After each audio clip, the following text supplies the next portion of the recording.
Welcome to Travel Stories with your hosts, Trevor Mountcastle and Tom Kim. This week, we have a double header. 2 cruises. 2 very, very different cruises, Tom. They are very different. Can't wait to hear about them. Well, hopefully the listeners feel the same way. Well, I mean, it's been so long since we've done a cruise episode. I mean, this might be the longest period of time since we've done a cruise episode. Really? Because it's been, it feels like it's been since, December? And it's been a while, I guess. And you know, it's what is it? We're already almost at the end of the quarter here for the calendar year. End of the quarter, first quarter of 2026. Yeah. is almost in the history books. Yep. Well, I don't know that I want to relive it though. I mean, Hyatt wasn't great. Although I will say that the Bilt and Rove transfer bonuses to Japan Airlines mileage bank, high point, but too soon to tell whether or not that means that it's a little harder to find ward space. So, you know, I think there's a lot of unknowns from this quarter. There are. But, you know, I managed to do 2 interesting cruises this quarter, and I'd love to share that with you. I don't think we've talked about it very much. Actually, I've intentionally not asked about it, even though I'm really, really excited to learn about at least one of them. The other, I mean, I think one of the cruises, you know, and we're kind of teasing it. One of the cruises is more my style than the other. I could see that. I feel like but I think our listeners are going to enjoy both. Okay. Well, why don't we start off with the first one? Yeah. So the Star Princess. Yeah. So this is a cruise I did back at the beginning of what is that? When was that? That was I guess it was beginning of February. January? Beginning of February. It was February. It was end of January, beginning February. And I will say, you know, just even, you know, kind of from a meteorological standpoint, very different than the second one. It was cold. You know, the Caribbean was cold. The southern Florida was cold. Everything was cold. Well, I mean, I think that was also when like the Snow Crete storm hit the DC, Maryland, Virginia area. I mean, I feel like if you're going to travel in January, you just have to go to the Southern Hemisphere. Like, there's no going to Florida. It's not going to save you. Yeah, I mean, this is when, you know, in the news, all the iguanas falling from trees, you know, and being shocked by the cold. I mean, that was what was like. It was, I think, a week's worth of videos in my feed, you know, with iguanas falling from trees. Did you have any iguanas falling from trees near your hotel before the cruise? Not that I saw. I did stay at the Hyatt House near the Fort Lauderdale Airport in the cruise port. There's actually like a Hyatt House and a Hyatt Place that are like right next to each other. So tends to be a pretty good location because it's like walking distance to restaurants and shopping. So it's kind of nice and has a shuttle from the airport. They tend to do a pretty good job with that. And I find that there are a lot of those Hyatt House places or place houses. I don't know how you call them. The Hyatt Place dash house. The Kentucky hut of a Hyatt Place, you know, mid-tier properties or low-tier properties. Hey, after that Hyatt award chart change, we're going to spend a whole lot more time in Hyatt Places and Hyatt Houses. Yeah, Hyatt Houses are going to be the new Hyatt Regencies. They may be. They may be. But anyway, yeah, you know, this cruise left from Port Everglades. Nothing too significant to talk about from an embarkation standpoint. But, you know, Port Everglades I tend to like a little bit because, you know, it's pretty close to the airport, you know, so even more so than it's Miami. A nice one. Yeah. I like that. I've only been down to Fort Lauderdale a handful of times, but I remember leaving the airport and you go over that bridge and boom, you got the port right there. Yep. You can almost, so cool. You know, you can almost see the cruise ships as you're leaving the airport in your Uber or taxi. So anyway, this is one of the newest ships in the fleet for Princess Cruises, and it's a Sphere class ship. It's actually Not very different than its sister, the Sun Princess, which I cruised last year. A lot of it looks very similar. The actual facilities and everything. It's hard to see what's significantly different between these two ships. They're very much the same. What makes a sphere class? Well, I think they call it the sphere class because there's this huge like kind of looks like a globe kind of in the middle of it, where part of the hull kind of protrudes, and it's a big glass sphere that's kind of on the side of the ship that spans, I think, about 3 decks, basically where the kind of the piazza is. And when you're inside, you can see out to the sea, through all the windows. And then, in addition, there's kind of a dome at the top. So I'm not sure exactly why it's called the sphere class, but I'm just assuming it's just because of some of the glass architecture that they've kind of included in the build of the ship. So is the so you think it's the sphere for the midships side glass, or for the forward glass dome? That I don't know. I feel like the midship one is more spherical. It feels more like a sphere, where the dome you just kind of have a hemisphere, right? But I mean, in reality, both of these are kind of hemispheres because you don't have the sphere kind of envelop 360 degrees. So I feel like they should have put that dome back midships. I'm looking at a photo here, and I feel like if they put the dome midships, they could have had closer to a sphere. Maybe. Just saying. Yeah. Who am I? I'm not a naval architect. But, it's a very divisive ship because, it's very different from the other ships in the fleet. There's kind of a princess standard. There's kind of what people are used to. And these ships are significantly different from all the other ones. And I think they're going for, probably a more of a family, younger clientele, which may or may not be, what the standard demographic for Princess is. Princess tends to be a little bit less family, a little bit more older people, compared to some of your mainline cruising, like on Carnival or Royal Caribbean.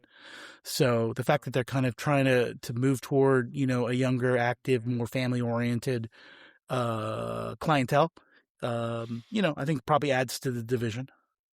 And at 4,300 passengers, that's a fairly large ship for Princess. Large ship for Princess, yeah, it's definitely their largest. But at the same time, I've grown accustomed to it. Like, this is my second time on a sphere class ship, and I enjoyed it. I think there's some things that I will say are good about it, and some things that are probably less good about it. But overall, I really enjoyed my cruise. It was a week-long cruise. Didn't have a lot of ports, though, strangely enough, and actually one of them got canceled because of weather.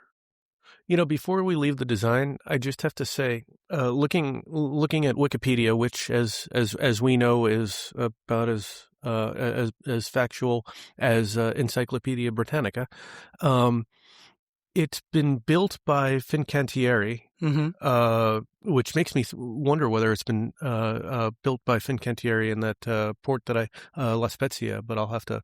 It doesn't quite say where it was built. But this is the same shipyard that has built some of the MSC ships. And when I look at that stern, it really does remind me of an MSC ship.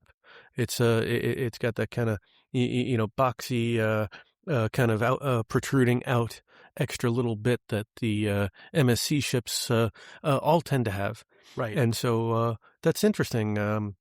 Yeah, interesting ship. Definitely feels like it definitely breaks the mold for Princess.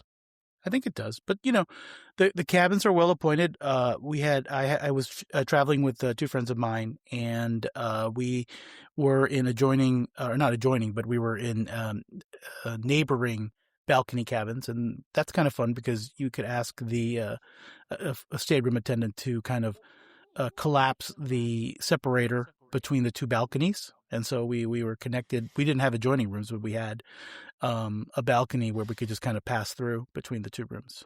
Oh, what a wonderful idea. That's actually better because you don't have like the sound noise of having the adjoining room door. Yes, definitely. That sounds so much better. Yep. And you get a mega balcony. Yeah, but it's kind of still, there's still a little bit of a structure between the 2, so it's not exactly expanding the balcony 100%, but, you definitely can't pass through between the 2, which is easy. I mean, you could almost do shuffleboard between the two. I'm just saying, you got opportunities there. Yeah. But I'm trying to think if there's anything specific about the ship itself, architecturally or otherwise. But it is. I think it is definitely larger on the larger side. So I think some people may prefer something that's more in the 2,000 to 3,000 people range. So 4,000 is kind of getting up there.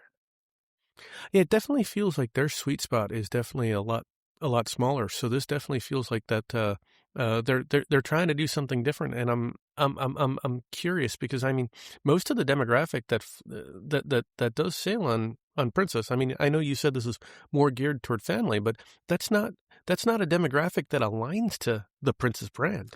It's not, but clearly they want to go in a certain direction. But I will say there are times where you felt the 4,000 people. I think they did not. I think Princess does not do quite as well a job as some other cruise lines. And I'll give you some very specifics. There's a portion of the ship connecting the main dining room and kind of that central area where, kind of that sphere area where decks, where you've got stuff going on 3 different decks. And there's kind of a retail shop area that's this one corridor that everybody's funneled through. And that retail shop corridor is very, very narrow. So you've got, everybody kind of going back and forth from the main dining room. And then on top of that, they put all these like shopping kiosks and things. And if this thing was like the width of, let's say, the Royal Promenade on a typical Royal Caribbean ship, that would not be a problem. But this is a narrow narrow hallway, and you're kind of like creating a choke point for everybody. And, very much, it felt like there were constant delays of like, you've got people in scooters, you've got older people, and, it just creates a bottleneck. And I don't know why. And they made it worse by putting retail and like putting other obstacles right in the middle of this hallway. And I'm like, why are you doing this? And there are all these people trying to get by. It seems odd that they have decided if you're going to make an area like a retail area, maybe make it a little bit wider so that you can put a retail kiosk selling T-shirts or baubles or other things, Baubles. There's a word that hasn't made it on the podcast in the past. There's your word of the day. So let's talk a little bit more about the design of the ship before we get into the ports of call. Mm-hmm. Anything notable from a dining perspective? Well, it's interesting. Princess on these ships puts their buffet. I think they call it the eatery. And I forget what deck number, but they put it in kind of the lower decks. It's like lower, like 7 or 8 or something like that. Not at the top deck. So that is one notable interesting thing. They kind of put it where the ship actually has kind of an outdoor promenade as well. So that deck is where they put the buffet, which has some benefits because they actually put a couple of food venues outside. Which is good, but then of course, when you have cold weather like we did on this cruise, January weather, yeah, and I think that's part of one of the things that we also ran into was, again, you would feel the 4,000 people when you went to the buffet because I think it was designed with a significant amount of seating outside. But when you've got kind of cold weather, very few people wanted to eat out there, so everybody was kind of crowding on the inside. It was very difficult sometimes to get a table. So is that? I'm just looking at photos here. Does that mean that the buffet is essentially over top the dining area, like the main dining room? Yeah, I think back aft? I think so. It's not exactly over top because I think there's like a back part of the buffet and a front part of because they're eatery, and then there's another section called, I think, like the American Diner or something like that is kind of equivalent to an additional buffet for breakfast and for lunch, and then in dinner I think they do something slightly different. They do some American style diner kind of food a la carte in the evenings that you order with the staff. Interesting. So different buffet. Anything else? Did you do any of the specialty restaurants? We did one of the specialty restaurants. We did Rudy's, which is their seafood specialty restaurant, and it's interesting. They actually call it Rudy's on Princess, and I think they also call it Rudy's on Carnival as well. It's essentially a very similar restaurant, very upscale seafood diner. It was quite good. I definitely recommend it. The only thing I didn't like was I tasted one of my friends, the Chia Pino. I didn't particularly like, only because I think Chia Pino needs to have a lot of, fennel and kind of a tomato broth. But this one was very, very seafood forward, and I didn't taste very much fennel, so it wasn't what I was expecting. But other than that, we got the prawns, we've got the surf and turf. All that was excellent. So just for our listeners, Chiappino is? Ciupino, I think, is a Italian style seafood stew. I know it's very popular. The place where I've had it, and I know that's very known for is kind of Fisherman's Wharf in San Francisco. Is there? I think they are known for their Ciupino. But yeah, it's basically just a seafood stew, and again, usually tomato based. And usually with a very strong fennel taste, because that's part of one of the major flavors for Ciupino. Interesting. And I'm very happy that you immediately said it was a seafood restaurant, because there was a part of me that was curious whether it might be an Irish restaurant. Oh, really? Calling Rudy's is Rudy a very as Irish in name? Rudy Rudiger. Oh, okay. Rudy Rudiger of Rudy from okay. the movie okay. Rudy from okay. This is RUDI, I think, by the way. So. Oh yeah. No. Yeah. No relation. No relation. No, I don't think so. But while we're talking about food, I will say there were some notable things that that were quite good on this particular ship from a food perspective. Again, the buffet was generally pretty solid, despite the fact that it was very crowded. And on the outside of the buffet, again, in the outside area, there are two stations, food venues, one serving Detroit-style pizza, which I thought was kind of interesting. I mean, that's the first time I've encountered Detroit-style pizza on a cruise line, let alone, being available most hours the buffet is open. I think it's probably only open to for like lunch and through most of the afternoon. But that was actually and you very are good. an aficionado of Detroit style pizza. I do enjoy me some, I understand, some Detroit style pizza. I think what's not to love with extra cheese and frico, so that you get on the Detroit style pizza. And then on the other side, they had kind of made to order burgers. In the outdoor area. Nice. Yeah, and they were quite good. They were very tasty. So I'd say if you happen to be on the Star Princess, definitely don't forget to venture out on both sides of the outdoor sides of the buffet and enjoy either the Detroit style pizza or the burgers. They're both definitely worth your time seeking out.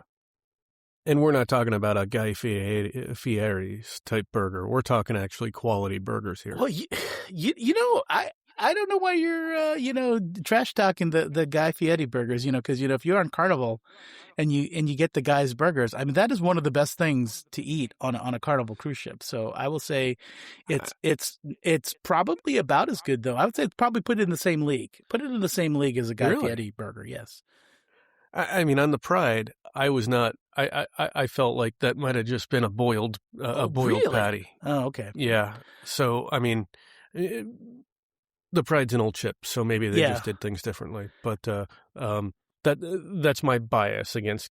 Yeah, I only have the one data point on the Carnival Mardi Gras, which is a newer ship, and that's a much newer ship. I'm sure that they are doing many things better there. Yeah, and the one advantage, especially with the newer ships, once they've kind of had a chance to calibrate and had staff get used to kind of the processes and everything, and everything's kind of broken in, which is this case because I think the Star Princess has been around for a couple of months. It's usually the new ships that are really showcasing kind of the best usually once they're broken in. Well, of course. I mean, on Royal, it's all about the seafood buffet on embarkation day. Yeah, everyone has their own little thing. They do. So let's move to entertainment. I know that you haven't been terribly impressed in the entertainment on Princess ships in the past. Any change here with this kind of different target audience? No changes. I got to say, I tried watching some of the shows. There was one production show. It was okay, but this is where I really do. I think I got a standard set by another cruise line that we'll be talking about here in a minute, and it is very hard to meet that standard on another cruise line, and I don't think they have invested the money, the infrastructure, the budget, whatever. They clearly, it's not that they're not trying. It's not like the things aren't entertaining. It's just not a priority. it's just not as good, as just Yeah. kind of the fundamental parts. And, the theater is, quite honestly, for 4,000 people, it's a small theater. It's not big enough, I think, quite honestly. I mean, we would go and go like 30 minutes early to grab good seats. And even those were kind of just so. They really do. And on a lot of the shows, they reserve a pretty big section of the theater for people who had bought the Princess Plus package, which had given you kind of priority seating in the theater. And that really does cut off like a lot of the seats for you to even, for people who didn't buy the package in a theater that's already too small. So, yeah, I think, every time we were kind of like very off center from the center of the stage. And not that made a huge difference, but, both the quality of the productions, the quality of the theater, they left a little bit to be desired. And just for our listeners, we do create show notes of a guide for our conversation, and in preparing this, Tom, you didn't even note entertainment. you didn't even bother to give it a bullet. So well, I'm not surprised of your answer, but I still had to ask the question. Well, I'm glad you did, because it is a differentiator. I mean, just I think if you go on a Princess cruise, they do have a piano player. They have like a piano bar. They have some live music. They have production shows. They have these things. It's just, if that is if you're, if that's a big thing that you want to have a lot of great entertainment, I don't know that Princess is going to be necessarily your number one. I mean, it's not like you're going to have a Broadway musical or something, on the ship. They're just going to have, some song and dance type shows and, some other guest entertainers, and that's about it. Okay, so let's round out the ship. Let's talk casino before we start talking about the ports of call. Sure. So this is a pretty big casino. There's a non-smoking casino, and there's the regular smoking casino. A lot of gaming on the ship, and a lot of people gambling. It was very, very busy. One of the things I noticed was apparently Princess has some kind of deal with Light and Wonders, one of the casino slot machine manufacturers, and one of the casino slots that they sell a lot of is something called Huff and Puff. And Huff and Puff was prominently displayed. They had a whole section, and like with the big LED banners and everything, kind of pointing this out. So if you're a Huff and Puff aficionado, you will have about 5 or 6 different versions of that slot machine, and lots of different machines to choose from. So which actually kind of played into kind of what my gaming strategy was on this ship. I kind of like was a little bumblebee, going from each Huff and Puff pit, putting $20 in there, and generally doing okay. I would like kind of spend $20 or $20 or $40, and if I made $20 or $40, I'd be like, that's it, I'm going to move to the next one. So you did a lot of huffing and puffing. I did do a lot of huffing and puffing.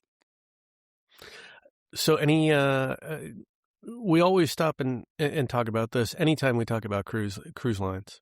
Any opportunities for maximizing, leveraging the casino for either augmented organic spend, or any ways to get a little extra discount? Absolutely. I think we've talked about this in the past, and I definitely continue to do this as well myself. I went online and bought some discounted Princess Cruise gift cards. They're typically available for about 5% off. You can get them from like GCX, you can get them from Gift Card Plus, and then you just go down to the guest services, and you can basically redeem them, add them as onboard credit onto your account, which you will debit from in the casino, as you can do so either at slots or table games, and basically do so fee free for Princess.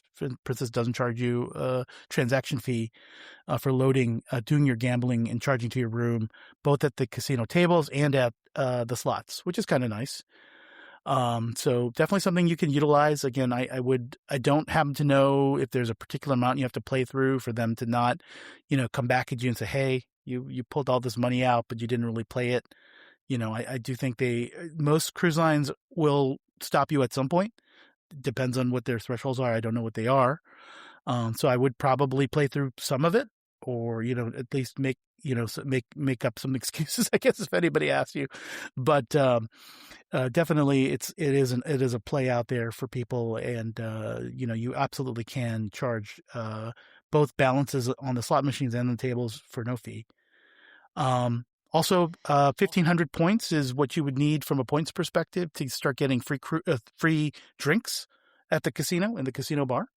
It's not a super high threshold. Again, the points on Princess Cruises, I think, are half of what they are on Royal Caribbean, so they're about $2.50, I think, per point of wagering. So definitely, I think if anyone's doing some modicum of gambling, you can probably at least get to the threshold to be able to get free drinks in the casino. And then they will also post different point thresholds for gambling to be able to get a free cruise. So they'll give you some different options for that as well. Can you give us an idea of what that free cruise looks like? Is it 15? Is it 3,000? I think it's like 3 to 5, and I knew you were going to ask that, and I completely forgot.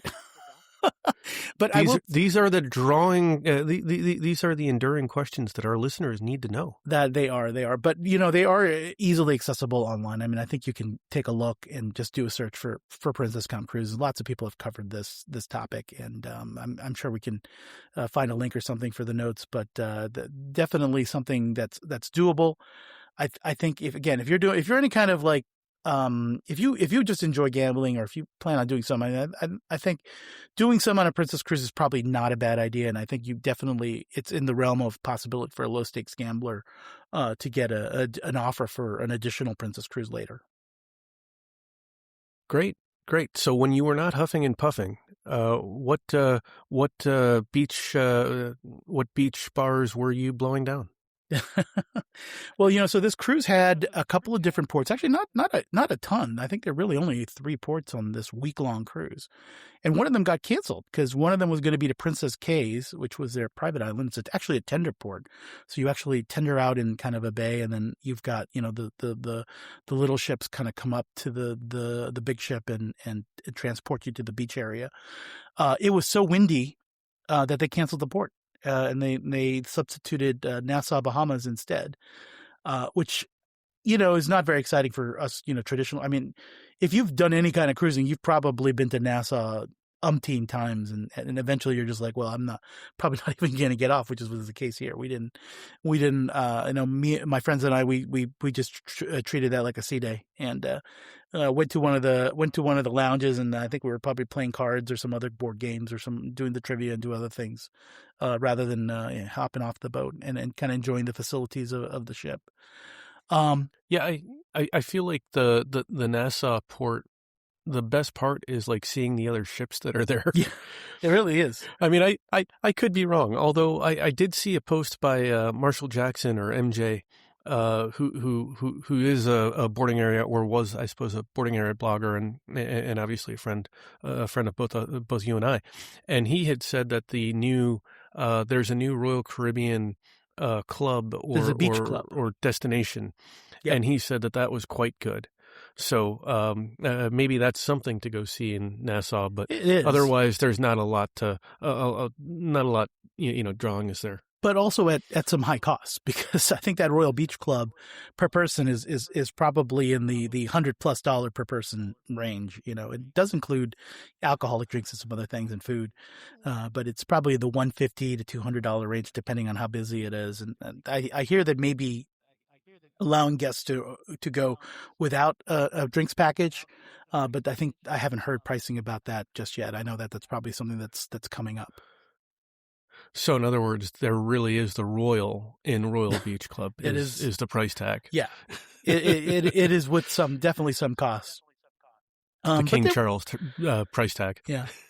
There were also 2 other ports on this cruise with Princess. One of them was Amber Cove, which is I think mainly a Carnival Corporation port in the Dominican Republic. Again, that one we did get off the boat, and they have a nice pool area. Again, the temperatures were pretty cool, and it was a cloudy day. So let's say I was the only one that ventured into the pool. and it was quite chilly. And as such, I made maybe one or two laps around kind of the lazy river-ish kind of pool layout that they have. And that was enough for me. And I think after about an hour or two, I think we just left. There probably are some other things you can do excursion-wise at Amber Cove, but I will say that the 2 or 3 times that I've been there now, really all it's been for me is kind of a pool destination, and that's about it. So you've been there before as well. Yes. Yeah. Interesting. On that Carnival Mardi Gras cruise, as it turns out, from a few years ago.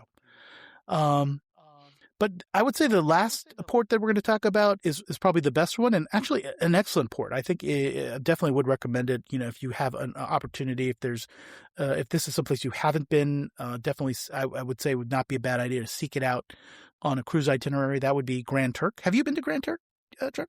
Believe it or not, I have. Oh, yeah, great. I didn't go to, what is it, Devil's something. Instead, we went to Margaritaville and and had a lot of fun at the Margaritaville restaurant. Got it. Well, Grand Turk, it's an island, right? And the nice part about it is like I think Margaritaville and a couple other places are very close to the dock where the ships, where the ships are ported. You know, you get right off the ship. Did you have to launch, or did you actually have a pier?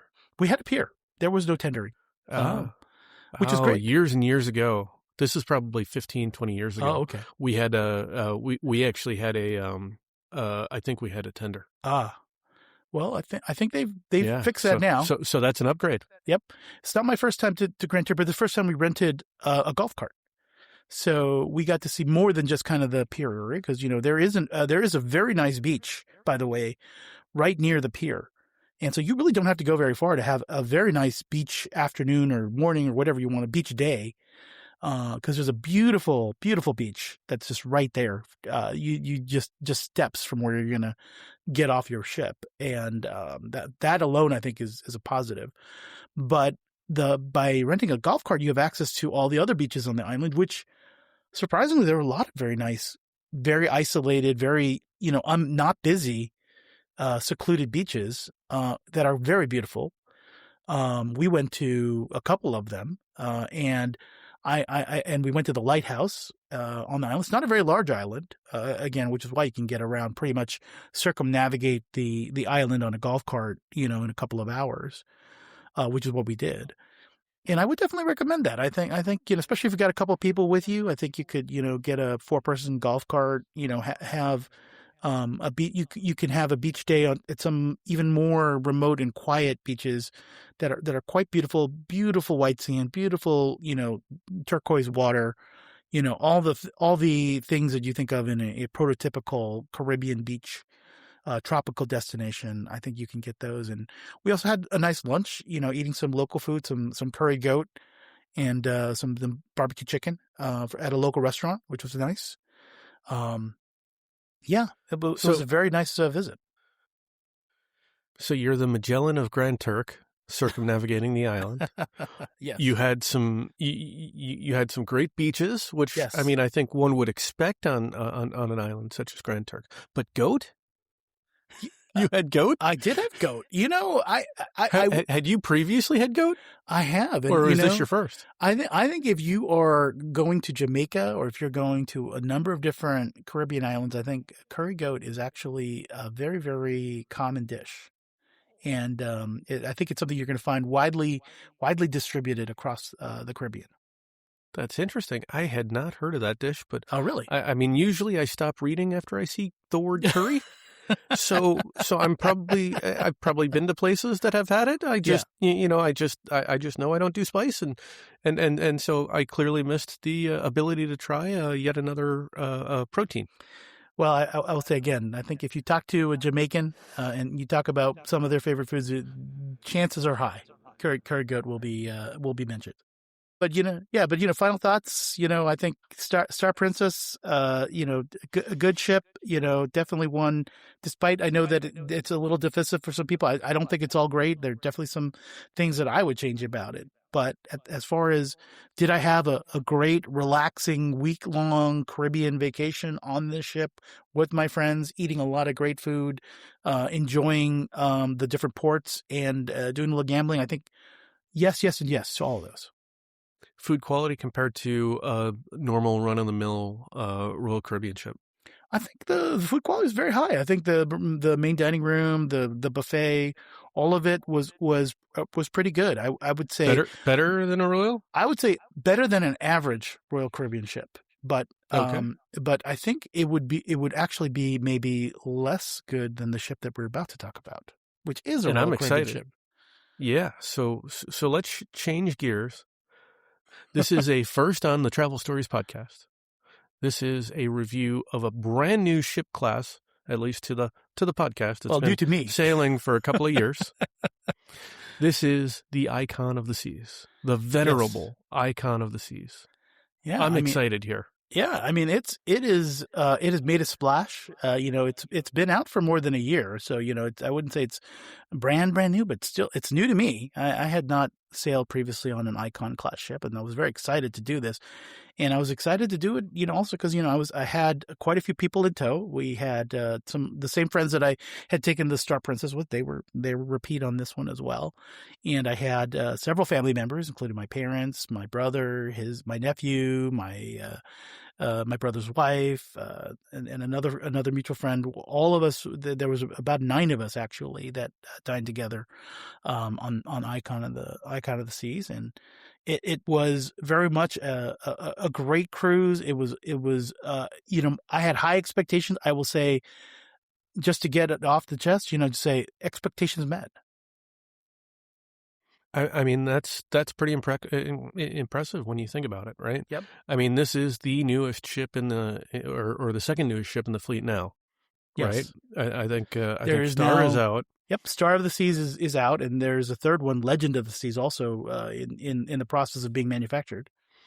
Well, and Legends, I mean, more than manufactured. I think she's probably going through sea trials by now, because I think she debuts in only a few months. I think that's right.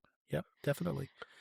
So this ship, this has neighborhoods. This is almost the same passenger count as the Oasis class, but it's got a little bit of a different design.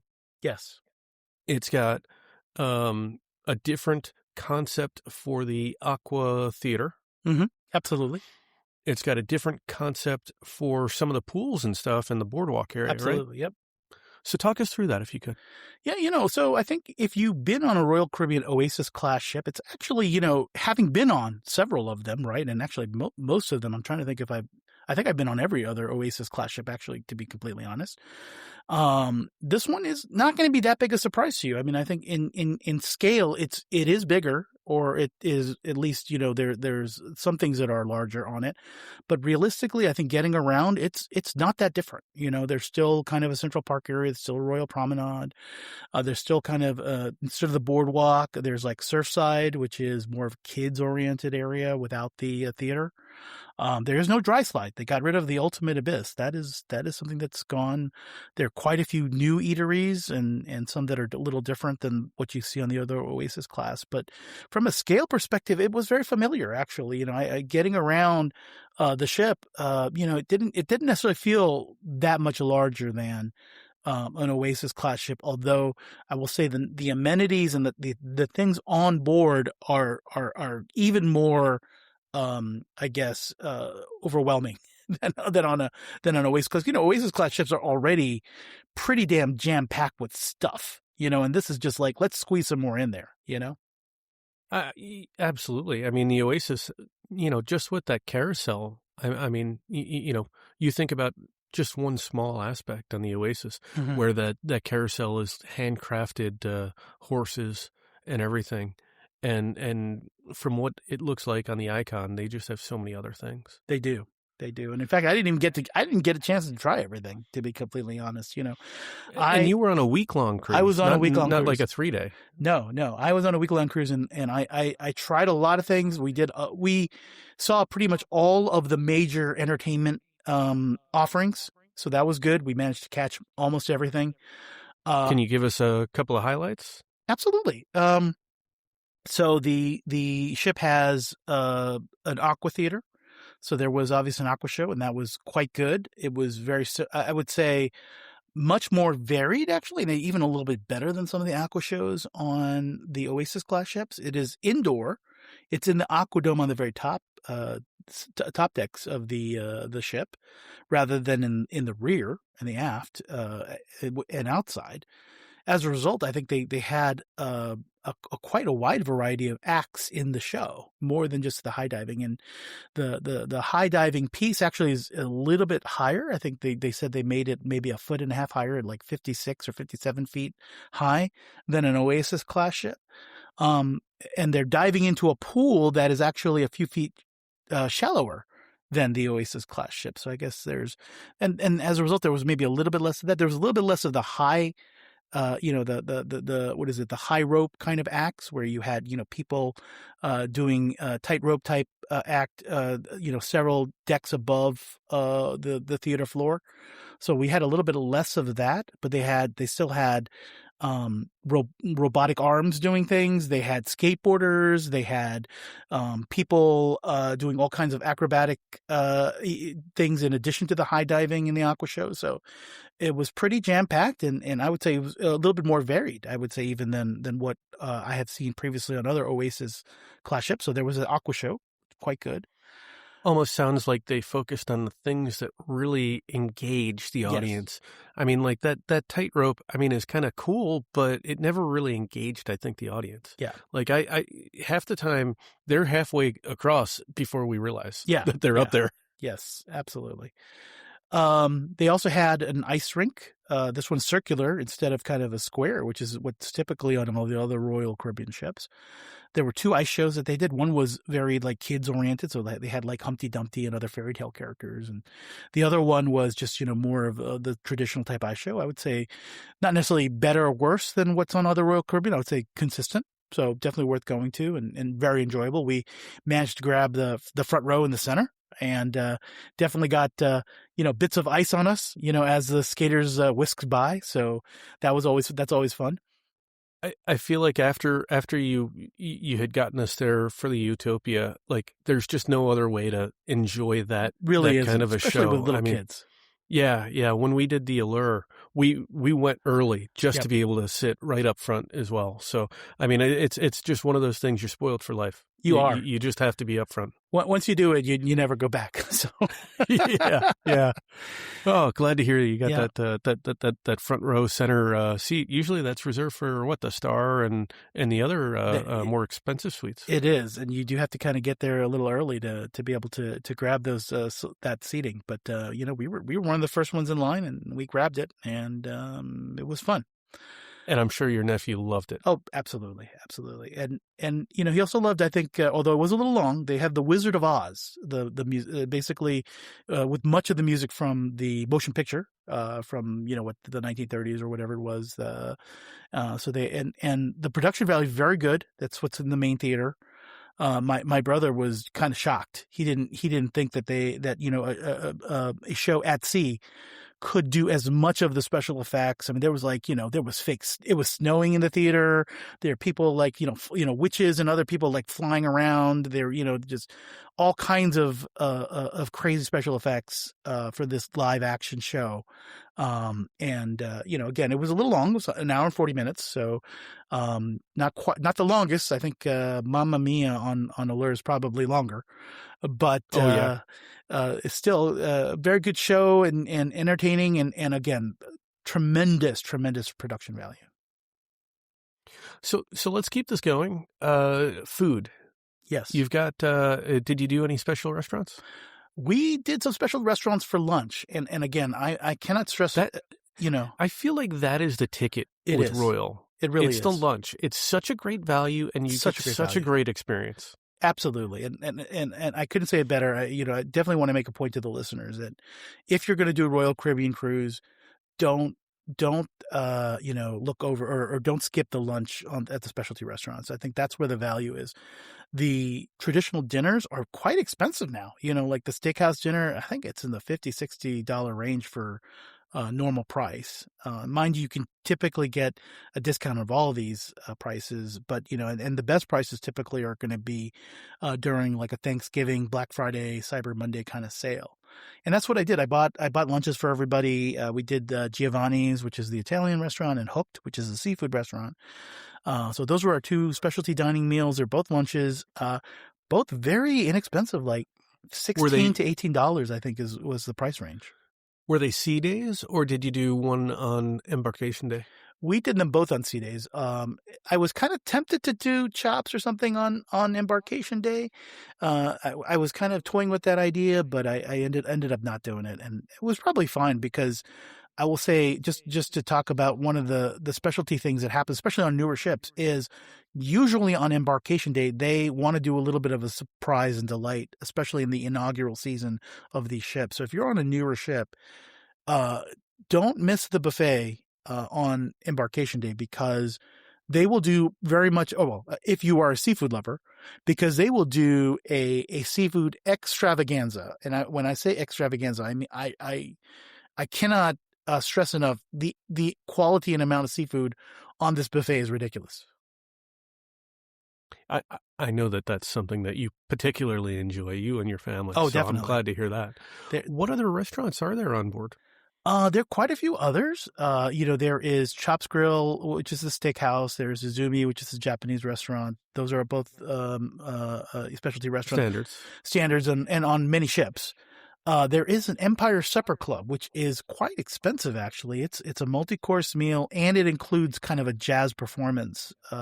So it's a very, kind of high-class, high-end dining. It's in the $150+ I think, price range per person, at regular price. I think there are times where you can get a bit of a discount on it, but expect to pay at least $100 per person for that. And do they have that Central Park? What's that other restaurant that has the 150 Central? Really nice? Is that the Martini? It is. Place? Yes. The Martini that I've yet to make, or that I've yet to enjoy. Have you not enjoyed that yet? Oh my goodness! No. Oh my! Like they didn't offer it as lunch on any of the cruises that we've been on. Oh, so I've never had a chance because they won't. I guess they won't serve that unless you're there for a meal. That is one of the things that has not transferred from the Oasis class ship. So there is no 150 Central Park, which is the restaurant you're talking about. And the Urban Garden Martini, I think, is what it is. That is quite good that they serve there. But no, that did not make it onto the Icon class of ships. But what they did make it is a lot of new eateries. There's a Surfside eatery, which has a bunch of snacks. They got rid of the dog house, which is typically hot dogs and other things that is in the boardwalk area, and instead have kind of more of a kid-focused snacks place called Surfside Eatery. And I will say one thing that they have on this ship are amazing churros. There are churros that they serve there. Definitely seek those out. Delicious churros. So. Do they put cinnamon sugar leche in them or anything, or they're are not they filled. Just cinnamon sugar sprinkled on them, but delicious nonetheless. Oh, okay. You're making me hungry now. I love a good churro. I am a churro fan. Yeah. The most significant thing they added was in the Aquadome, in the same area where the Aqua Theater is. There's what's called Aquadome Marketplace, which is kind of just like a food court area with different food stalls. Excellent made-to-order crepes. There's like a Mediterranean, bowl kind of place. There's a Chinese food place. There's a sandwich place. There's a place that serves mac and cheese. All of them, all differing foods, different qualities. I mean, I'd say the crepe is one of the more impressive ones. Definitely delicious. I really enjoyed some sandwiches from the sandwich place. I would say the Mediterranean place was good. Even the Chinese place was good too. And they're especially good because the Chinese place and I think the sandwich place are open. They close at midnight, so they're open quite late. Oh, that's convenient. That's convenient. So I ended up going there a couple times. All complimentary, yes. And then Base Camp Burgers too, huh? Yeah, so they have another burger place. So I think typically the burgers on Royal Caribbean have been kind of meh. They've been kind of cafeteria style burgers. The Base Camp one is a little bit better. I think it is not quite as good as Guy Fieri, I would say, but it is approaching it, and it's definitely an improvement. So I would say among the best burgers available within Royal Caribbean. Although again, calibrate your expectations. So skip the Everest Base Camp burgers.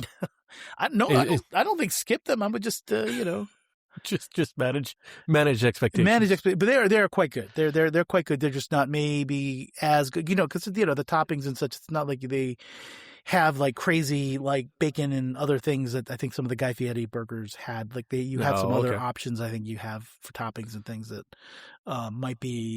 might elevate the Guy Fieri just a little bit. So before we get to the main dining room, how is the pizza? Pizza is, so they have the Sorrento's pizza.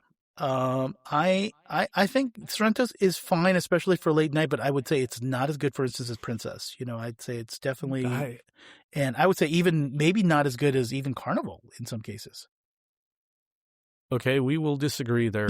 I think that Sorrento's pizza is like the vice that you just can't avoid. It's great for late night dining because again, it's a good option. It is. It's got the oil. It's got the grease. Yes. It's got some of the flavor. It's the thick and crunchy. Yeah. Okay. So they got the standard Sorrento pizza. They got the standard Sorrento pizza. I am comforted. I can now take the icon. Now tell us about the main dining room. Main dining room, again, not too different than other, again, menus very similar. The one interesting thing was there were 2 nights of lobster. So they had a lobster on the menu twice during this week long. Again, a little bit different than a typical week long cruise on Royal Caribbean. Well, and that says a lot.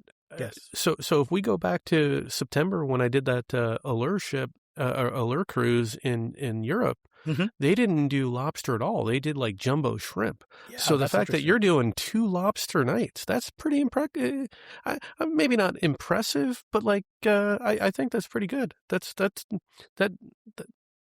yeah. Make me hungry. Yeah, a lot of this is making me hungry. Not only did they have 2 lobster nights, but they were also a lot more liberal in a second lobster tail. So there were several of us that had more than 1 lobster tail for dinner. They're typically very strict about these days. The policy is if you want the second one, you're going to get charged. There was no charging, and they were, again, very liberal. I think part of it was on some of those lobster nights, if you had gone to the buffet, you could have had unlimited lobster potentially. Because, again, they were. Wow. My sense is that Icon, let me just put it out there. It is a more expensive ship. It is probably among the highest cost cruises for a 7-day Caribbean cruise in the Royal Caribbean fleet. You're going to be paying a premium to sail on this class of ship.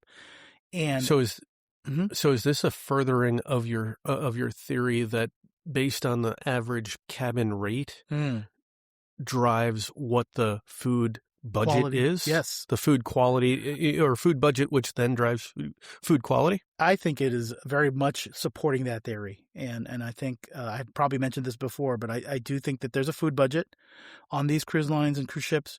I think they know, and I feel like they give more budget on the cruises that have a higher average cruise fare. And I think Icon is absolutely a ship where the average cruise fare is the highest within the entire fleet. And clearly, I think the food quality, the options, the things that are being offered in the main dining room, all of it are tying together to, hey, you're paying more, you're getting more. And that's understandable. Second newest ship in the fleet or third newest, right? What is it? Icon, Utopia, and then Star. Yeah, I think that's right. Or Star, Utopia, then Icon. Mm-hmm. Yeah, no. Totally logical. Icon has just so much great press, so much great, word of mouth buzz. And everything. Buzz, exactly, the buzz. So, main dining room, great. Food in general, great. Churros. Yeah, among the best in the Royal Caribbean fleet. In other words, like I think everyone commented that the quality and variety and what's available, literally it cannot be surpassed within the Royal Caribbean fleet. Icon is the pinnacle. Okay, that leads me to the next question. Huff and puff in the casino. Not as much as Princess. Princess, by the way, was over the top. There was so much huff and puff in the Princess Casino. This casino, I'd heard some things. It is a very large casino. I actually didn't particularly like it. I thought the layout was a little claustrophobic. There were a lot of machines, a lot of people in it, a lot of games. There were 2 craps tables. But that's also not too uncommon for other Oasis class ships. Other Oasis class ships that's fairly common. Have that as well. I did some gambling on this ship. You know what I did find that was my new favorite slot, at least on this particular ship, was Momo Money or Momo Mummy. I think actually Mummy like Brendan Fraser mummy. Yeah, Brendan Fraser mummy. Yeah, so it's a fun little game that I found kind of late in the cruise, and I was doing I made quite a bit of money on that. Actually, kind of helped cover my losses from the 6 Huff and Puff machines that took my money earlier in the cruise. Momo Mummy money for Momo Mummy, and I think Mo Mummy. I think there's 2 versions, like Momo Mummy and Mo Mummy. So both of those were winners for me. I enjoyed both of those. Also played little craps on the ship, including with my brother, and we had some good roll. We had a good roll, and then I think I ended up gambling with my brother a grand total of like 20 minutes because we had a good roll, and he's like, "Hey, are you up?" I'm like, "Yeah, a couple $100," and they're like, "Okay, let's go." I'm like, "Good idea." So so he's a good influence on you. He was a good influence, yes. As opposed to me, who'd be like, it's a good roll. Let's keep going. I think he liked the idea that we had a good roll. We made some money, and he was like, I think this is a good idea to leave up. And I'm like, you know what? Yeah. Okay, let's go. The voice of reason. Yeah. Yeah, that doesn't exist when we no, typically not travel. But no, it was good. I think I did do some gambling. I did not lose very much money on this cruise. I did lose money, but like $100 or $200. I think it was very, very cost effective from a gambling perspective. And of course, just for our listeners, I'm not a big fan of Royal Caribbean gift cards. Just to reiterate, I don't typically get them, and they're usually pretty hard to use sometimes, especially from a manufactured spending or augmented spending perspective. So I don't necessarily recommend them as a play. But I did charge quite a bit of chips and other things from slot balances to my room, and I did use a 3X card for that. The Prestige card was unfortunately not available anymore, but that's typically what I use for my cruises, and I got a few points out of that. Wait, is Prestige gone? Prestige is not available anymore for new applicants. Oh, okay. Yeah, not available. I was concerned that you lost yours. No. It's still around, and I use it a lot, especially for all my cruise purchases. So it gets a lot. It's high in my rotation. I will say that much. I feel like the City Prestige is your favorite card. It is, between the having a high multiplier for cruises as compared to other cards and having a high multiplier for restaurants, I think it is an excellent card. Okay, let's jump to ports. And it sounds like if I'm cheating with the show notes here, you had 2 or 3 that felt like they were very cruise ship oriented. They were. So this was kind of, I think this qualifies as a Western Caribbean cruise, 7-day cruise. And so our ports included 2 in Mexico, which were Puerto Costa Maya, and the other Mexican port was Cozumel. Was Costa Maya like a very cruise oriented port, or was that just kind of the run of the mill, similar to Cozumel? I would say if you see Puerto Costa Maya on your itinerary, just have low expectations, because unless you're paying for a excursion, there really isn't much there. It's very much a manufactured port. You get off the pier, you go into a big kind of mall area where there's lots of duty-free shops and lots of people who will offer you things. And, there's a little bit of cultural entertainment there. Like they have those, the kind of rope dancer type people that like spin off of a big tower in a circular fashion. I forget what it's some sort of Mexican cultural thing that is pretty artificial. But anyway, much like the port. So there is a town that's accessible via taxi that you can go to and get a real beach experience. But number one, there really isn't a beach complimentary beach experience that is walkable that I'm aware of, or if it is walkable, it's probably a fairly extended walk. There's kind of a pool area, which I'm sure you can use, if you buy a few drinks, or, you can lounge around, but it didn't seem particularly, quite honestly, probably the pool area on the Icon is probably better than what's, in the port. So Port of Costa Maya right now is probably not a great destination if you see it on your itinerary. So definitely calibrate your expectations. I will say in the future, your Royal Caribbean cruises there may be quite a bit better, because I believe Puerto Costa Maya is where they're building Perfect Day Mexico, which, much like the Perfect Day at Coco Cay, will be another private kind of beach experience that Royal Caribbean is putting out there. Again, has not released yet. I don't know if it's later this year or sometime next year, but they are developing a new experience which will possibly make Puerto Costa Maya, at least for the Royal Caribbean cruisers, a lot more interesting. And was Costa Maya the first of your stops? It was. So you guys probably had a sea day coming out of Miami. Yep. Off to Costa Maya. Yep. Then you were probably floating off the coast to get to Cozumel. Yeah, I mean, actually, Roatan Honduras was in between that. It was Oh, really? Puerto Costa Maya, which is kind of like probably not the most efficient routing, because I think Cozumel and Puerto Costa Maya are right next to each other. So they, of course, did a little detour to Honduras in between there. And is that another kind of manufactured cruise port? A little bit. There's definitely a cruise port area that is very artificial. That being said, there are a lot more authentic experiences you can do in Honduras, and quite a few excursions as well. Again, I don't know. They mostly will involve a taxi ride or tour operator or excursion as well in Honduras. And that's what my brother and his family took. I set them up with a sloth tour. You can do kind of like a little wilderness, wildlife kind of experience where you can see the sloth. Unfortunately, they've passed some legislation. It used to be you could actually even hold a sloth and take pictures with it, but they've clamped down on that, so you can't do that anymore. But you can still see them, and they're very interesting animals to see up close. And you also typically get a chance to interact with like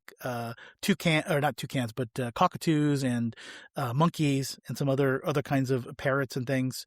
So that's kind of cool. And they also do usually some sort of a chocolate tasting or some of the rum tasting or some other kind of basically opportunity for them to make money off the tourist encounter.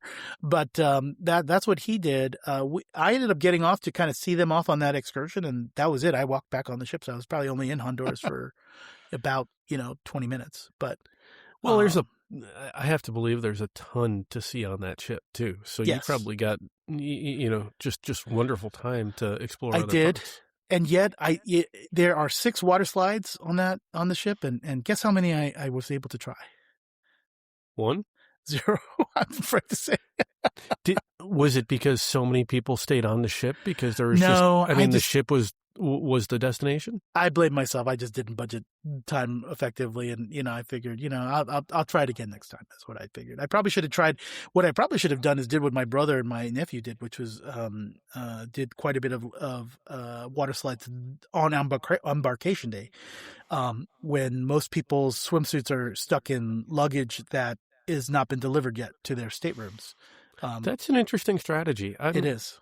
I'm always hesitant to do that, but I see some people, they get the best pool time that they of the entire cruise. They really do, because embarkation day, in the lunchtime hour, there's nobody really utilizing the water slide or pool facilities at that. There's a significantly smaller group of people, because most people's swim trunks and other things are not accessible.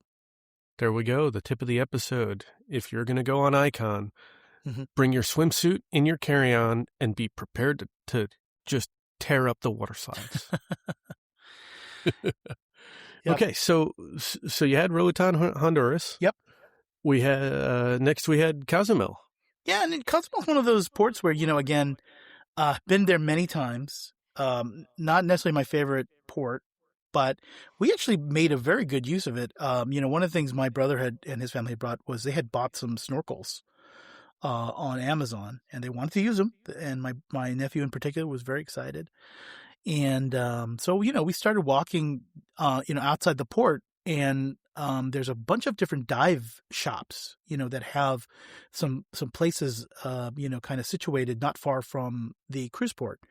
And we happened upon one, and one of the people in our group was a little forward and asked him, "Hey, we've got some guys here that want to snorkel. Can we use your pier?" Because they had a little pier where some divers and other people would typically grab a boat to go out and do some deep sea diving, using scuba equipment.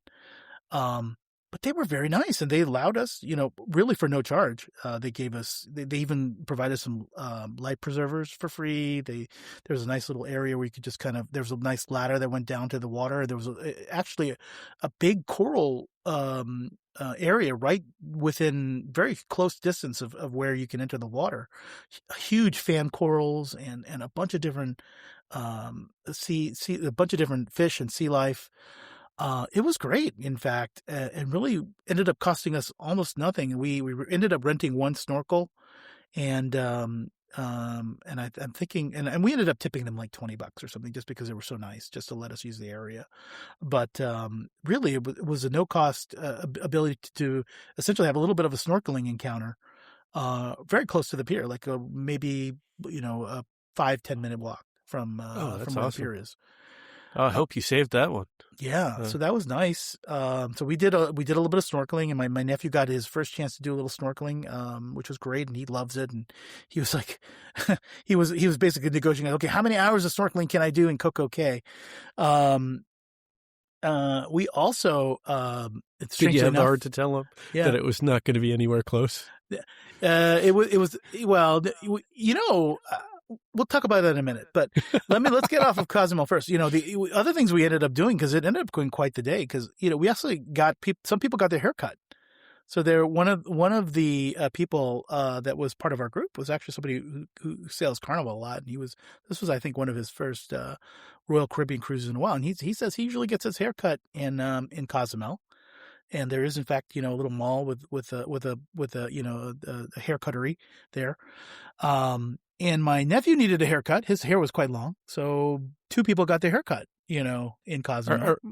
Are we talking like Turkish style haircut where they're like, getting your nose hairs, your ear hairs, and doing a little nice shave? Apparently, it's a place where a lot of the crew would go to get their haircut. So interesting. But is it fancy or just run of the mill? I think it was like $8. It was not fancy. It was $8 haircut. Okay, which for Cozumel I'm sure is still reasonable price, but for the U.S. is a bargain. So we got the haircuts, and then my other friend, has a taco truck that she likes. So we went to this blue truck. It literally is a taco truck and built out of a blue pickup truck.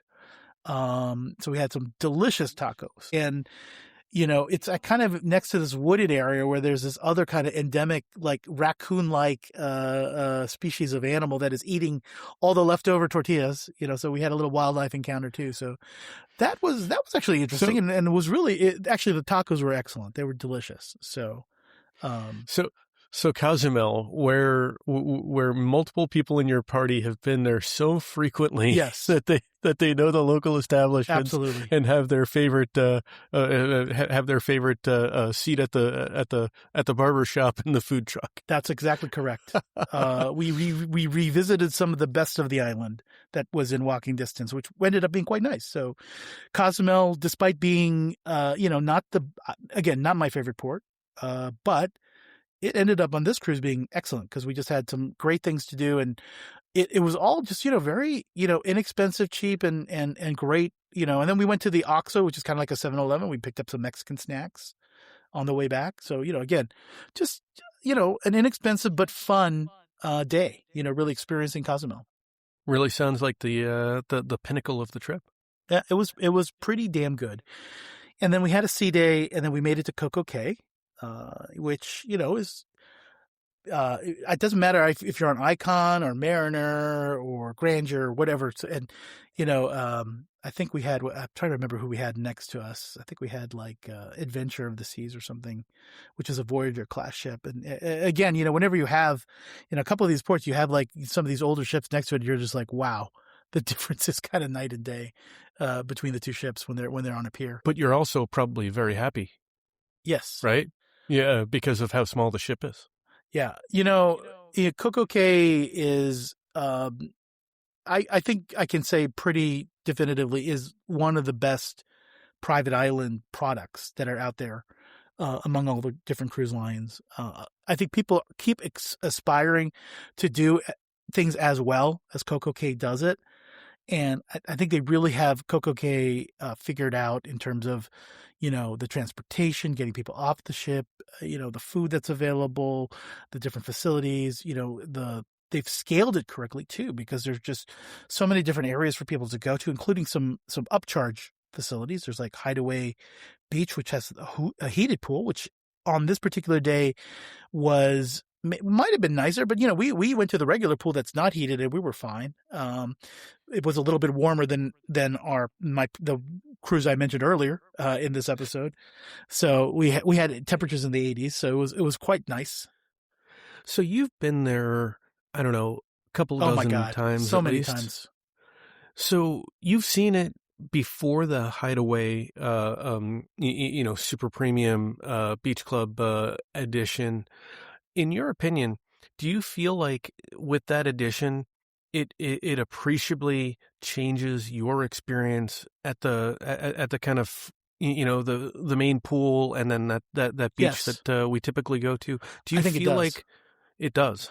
I think it improves it quite a bit, because I think what it does, it funnels some of the guests away from the non-pay areas. So I remember when Coco Cay first opened, the bar at the pool was a zoo, for instance, because it funneled all the guests. All the guests were there wanting to get their drink inside the pool. Now that you've got Royal Beach Club, you've got Hideaway Beach, you've got more than one premium area for people to go to. If they want to get their drink on and party, some people choose to pay a little bit extra and go to Hideaway Beach and have it, kind of the adult experience, because there's no kids there. And then the people who are families, or the people who don't want to pay, I think some of those experiences are greatly elevated, because a number of people that are trying to utilize the space has really been spread out. And suddenly, it's not hard to get a beach chair. Beach chairs are plentiful, space in the pool, plentiful.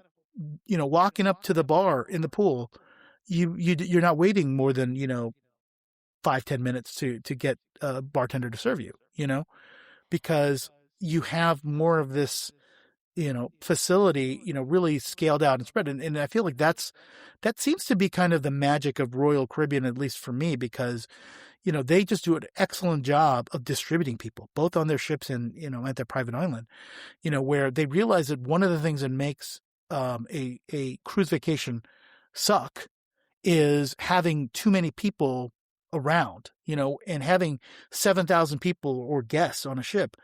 You've got to distribute those people and move them around in such a way that you're not having so many of them in one place. And they've really tried to tackle that, I think, and they've had a lot of success at it, I think. And part of it is creating other opportunities for people and having different price points for things, and just distributing the demographics of people out, so that there's no one place that you just have a crush of people. I love how you said that, because it really brings it almost closes the loop fully, because you had started with saying how the 4,500 people on the Star Princess, you felt that many people, yet you're on a ship that's roughly 7,000 people on the Icon, and you don't feel it. No. And Royal is exceptional with that, and I feel like that is perhaps the most important aspect of a cruise. Right? Yes, really you want to relax, but part of relaxing is never realizing there are really 7,000 other people on that ship. Like, at no point on almost every Royal Caribbean ship I've been on have I felt the full burden or the weight of everybody on, even on embarkation, and more importantly on disembarkation day. They do it better than almost everybody, because on the Princess Cruise, for instance, there were 4,000 people. I was in line to get on the Princess Cruise, for a good, 30, 40 minutes, to get I through. don't think I've ever had a line to get on a royal ship. I agree. I agree with you entirely. And, we even had a kind of an extended embarkation process because although, myself and my parents are expert and experienced cruises on Royal Caribbean, my brother and family is not, and they did not do the online check-in. So we did have to go to the places and provide all the documentation. It was very complicated too, because, these were, the way that, I don't know, there's a little bit of maybe too much information, but typically when we book these cruises, especially if they're through the casino, it'll be myself and my nephew and my mom and my sister-in-law and my brother and my father. And we're all like kind of mixed up into the rooms. And so at check-in process is always a little bit confusing because you don't typically have the couple of people, the married couples together as you would normally would when you book these cruises. And so it's always a little bit more complicated. But even then, there really was not any major line. It really did just take us a few minutes to get on board. Again, and then once you're on board, again, the places and typically you would see crowds would be places like elevators. And on Icon of the Seas and some of these newer ships, they've gone to these destination elevators. And my God, what a huge difference that makes, having destination elevators where you have a tablet and you pick the floor first before you get on. And it says, go to elevator A because you're going to this floor. And you guys go to elevator J, And so you have these huge elevator lobbies, but you've distributed everybody, right? So that, the people going to the buffet are all going to elevator A and the people going to floor 7 are going to elevator B and, such. And as a result, it was very rare that I had a full elevator. Like there would be like maybe 2 people, 3 people in an elevator. I can probably count on my hands when I had an elevator that was completely full. Right after a show or right after a dinner or just before dining. Maybe late in the port day where everybody's coming on board at the same time. Those are the types of times where you'd see, or after a show. Those are the only times you had a lot of people. I will tell you one more tip. The places where you do see a lot of people, my time dining at 6 p.m. because the people who don't make a reservation and do the early dining or the late dining, they all come at the same time, unfortunately.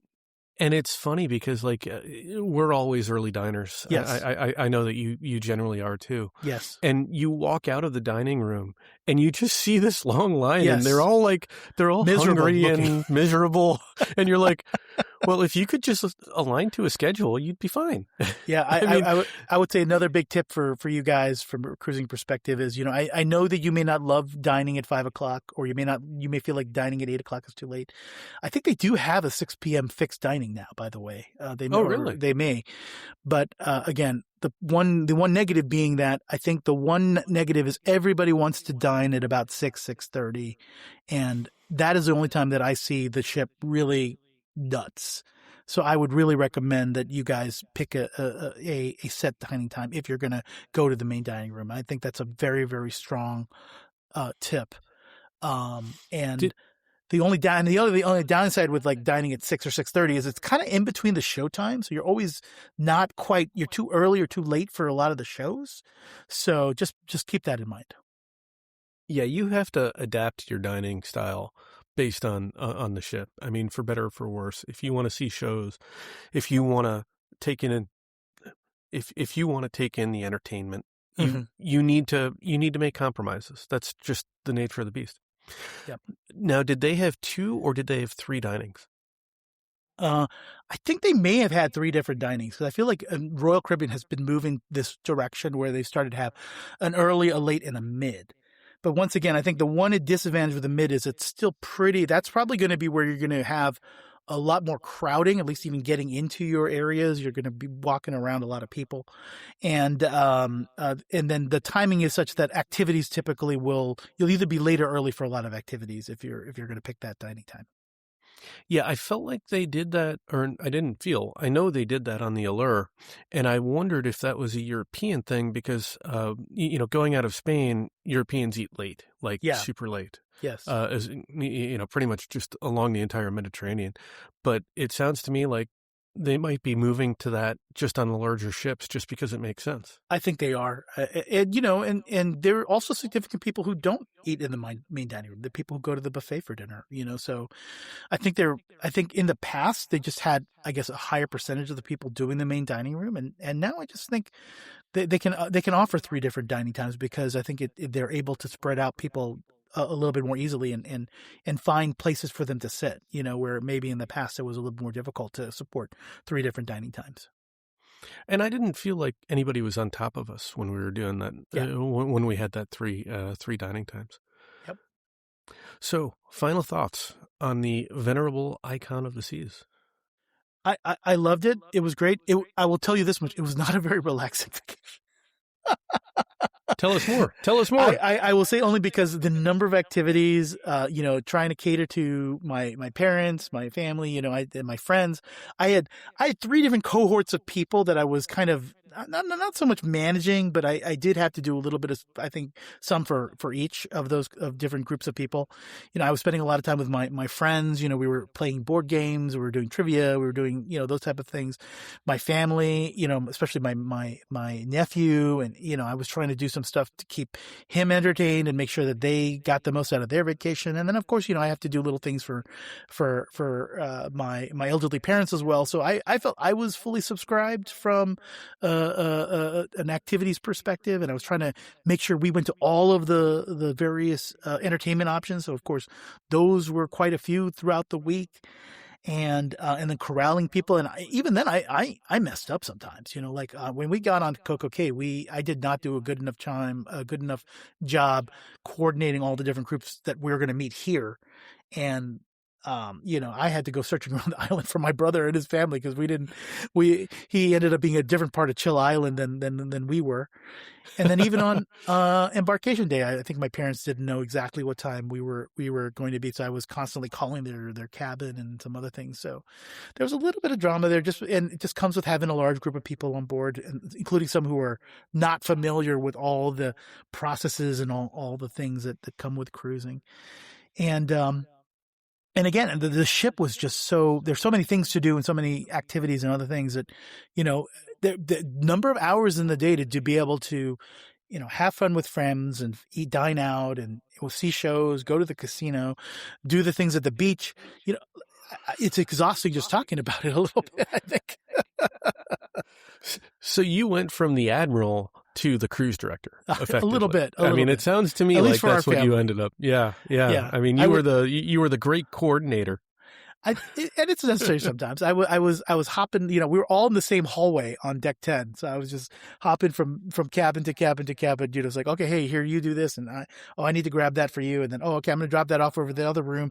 And there was a lot of coordination that I just took on myself just to help out the different family members and other things that were going on.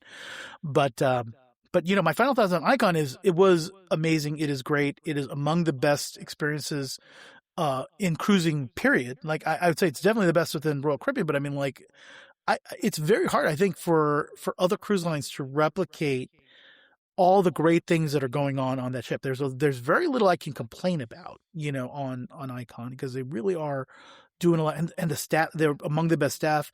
There were dining room people that were amazing, that were just on top of it. The head waiter was coming by every single day with a different origami animal for my nephew. Just everything, the stateroom attendants were on top of everything. I had everything I needed. There was literally, I cannot complain about any staff. They were all wonderful. There's really very little to that went wrong or could have been improved upon, really. That's amazing. I mean, even hearing about the head waiter, usually the head waiter's kind of useless. And I'm sorry. I'm just, we speak in truth, right?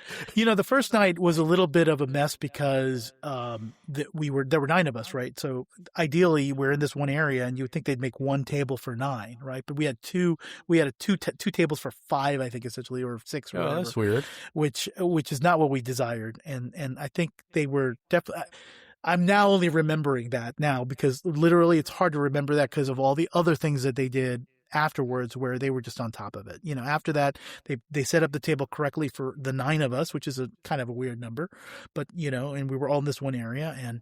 But after that, I mean, I always want a little iced tea, with my meal.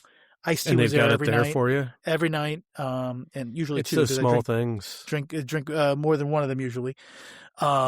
And just they were just on top of it. They knew what they were doing, and they were very good. And I can't always say that about every cruise line and every dining room, but they were on top of it. And that's why we're always focused on that main dining room experience, right? Yes. It's because they remember you want the iced tea. Yes. They remember that you all want to sit together. They remember that your mother likes a particular type of bread, and those things make it just that much more of a wonderful experience, a wonderful sort of interlude to the final part of the day. Yep. They recognize that your nephew really enjoys the origami animal, and then it becomes a nightly ritual. Yeah. So, the nightly rituals. I mean, that's the thing about main dining room that just makes it even more special. absolutely. You so much so that you get home and you miss it. You're like, oh, we're home. Like, Yes. Back to what reality. are we going to do now? Yes. You do miss it, and it's one of the reasons why the cruising continues to get a larger portion of my wallet share. From my traveling. I mean, I think honestly, it will be the majority of traveling that I'm going to do in 2026. And the majority of your vacation time share too. Absolutely. I mean, Yes. time is always our most finite resource. It is a very finite resource. And cruises, that is no small commitment when you think about it. Especially the 7-night variety. Oh, yeah. And that being said, I really do have to, though, be a proponent of the 7-night cruise. Oh, yeah. Well, it's a nice break. I mean, if you're not the cruise director. But even if you're not, I mean, we've done the cruises that have been a little bit shorter, and it's noticeable how much less time you have to do it. I mean, like I said, I was on there for a week. I could have stayed on 2 or 3 more weeks and not be bored and say, "Oh, I did that already," because there's just so many variety of things. There are restaurants on the ship that I didn't have a meal at. For instance, like there's a Loco Fresh for Mexican food. I didn't try that at all.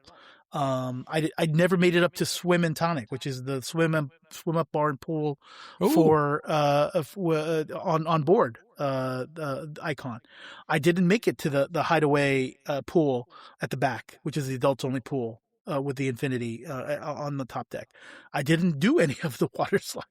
So you saw there was a lot I left on the table, even though I was there for a week. Well, I mean, it gives you things to plan for the next time you can get on an Icon. That's right. And I'm sure I will be on, and they keep adding them to the fleet, so I'm sure there'll be at the end of the day there'll be 4 or 5 of these at some point, and it'll be right now. I think there's significant premium to get on some of these ships, but I will definitely see that. I'm sure that premium will start going down as there are more of them in the fleet and more people have experienced them. Well, and I just like the Oasis. Yes. I mean, the Oasis are still wonderful, wonderful ships, but you've got 6, 7 of them right now. Exactly. And for quite honestly, there's some things that like we just talked about 150 Central Park, which is only available on the Oasis class ships, and that Urban Garden Martini. Those are some things that I would definitely want to go back on an Oasis class ship to experience those things, and things like the dry slide and some other things that are perfectly good on an Oasis class ship. And quite honestly, the difference between Icon and Oasis is there is definitely a delta. But, you definitely incorporate that into your travel planning. I mean, if you've got choices and you say, wow, this Icon sailing little is expensive, twice as expensive as maybe this sailing on Symphony of the Seas or Allure or something like that.